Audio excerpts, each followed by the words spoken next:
my god, our heroes are babies, and this episode was absolutely fantastic. One of my favourites from this arc so far. Was it goofy? Yes. Was it on brand for Yu-Gi-Oh! Go Rush? Of course it was. Was it emotional? Hell yes it was. So much so that it almost made me cry. Hello everyone and welcome to Dueling with Downton, and today we're talking all things episode 82 of the Yu-Gi-Oh! Go Rush anime series. A fantastic episode that includes babies, illusions, Goha Yuna, and emotion. And therefore, we already know that we're going to be in for a very impactful episode. So let's get started. So first and foremost, let's talk about Goha Yuna. Now we know how strong her feelings are towards Yugioh and what her desires are in terms of her family. So for Kawaii to create this illusion where Yuna is married to Yugioh and has 6 children is obviously both a nod to the Goha siblings, but also a very cruel and insane joke to play. Now of course, Kawaii creating an illusion to where everyone's dreams have come true is nothing new for this show or arc, as we've seen this exact example with Zion. Yes, the situation with Zion was emotional, but this one with Yuna was so much better.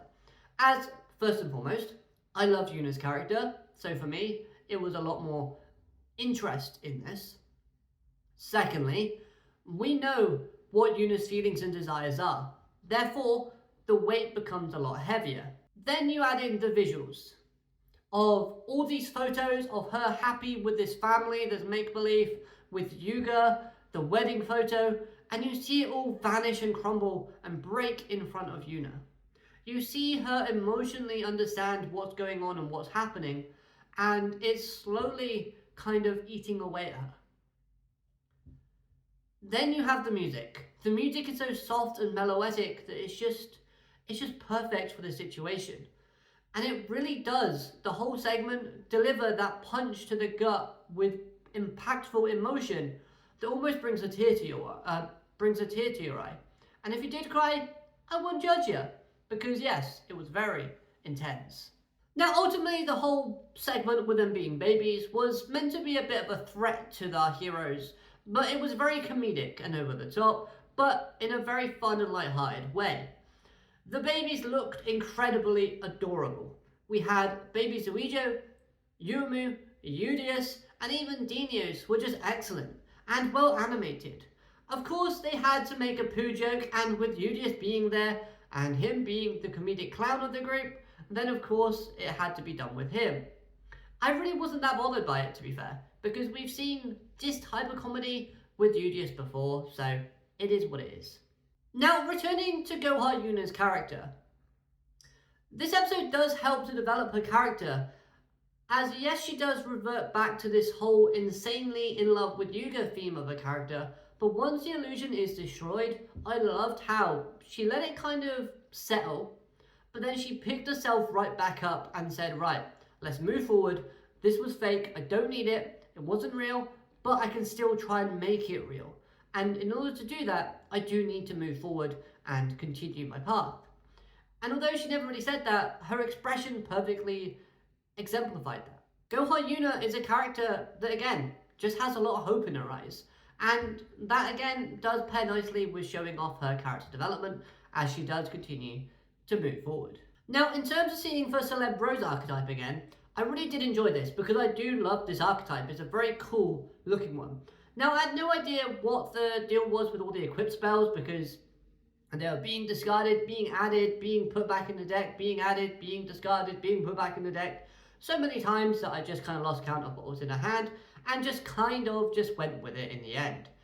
But one thing I really do like was showing off the evolution of her deck, as it has evolved and progressed and grown since the last time that we saw it. Now, of course, we have this whole Goha Yuna wanting to be with Yugioh situation. But we also have this kind of underlining tone of respect from Yuna towards Yugioh.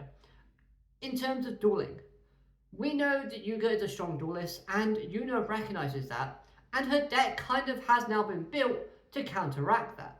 When we first saw Goha Yuna, she was using Yugioh's deck with all the spellcasters and 7's Road Magician, But now she's using her own deck, which is was development to begin with, but now she's countering things like spellcasters.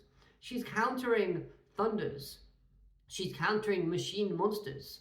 Those are all monster types that Yugioh uses in his decks across sevens. Yeah, so overall, Yuna is a stronger and smarter duelist now than she was previously, and I loved how this episode gave spotlight to it. Now, as for Yuhi in terms of dueling, on the other hand, this was pretty cool as well, as it once again goes back to the idea of Yuhi using the tech dragons beforehand, as he utilizes Bluetooth Dragon in his deck in this duel, thus showcasing and spotlighting that he can use both joint techs and tech dragons.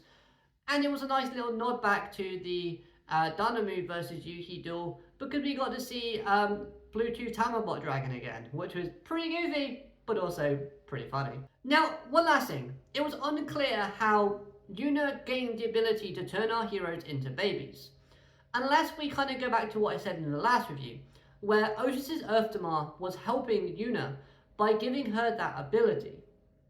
Now, how does this help her though? Well, it actually isn't meant to help Yuna, but it's meant to help UTS, because the Earthdamar of Otis knows that they need Goha in order to be able to take down Kawaii. Therefore, they need a way to create a situation to make our heroes interact with Yuna, and the best way to do that is to make it so that Yuna is a threat towards them. Therefore, Yuna is threatening by making them into babies, and thus meaning they have to duel her, then they can make her see the truth. Thus, they gain Goha company and Yuna's assistance, and it also helps them take down Kawaii because they've got more bodies on hand.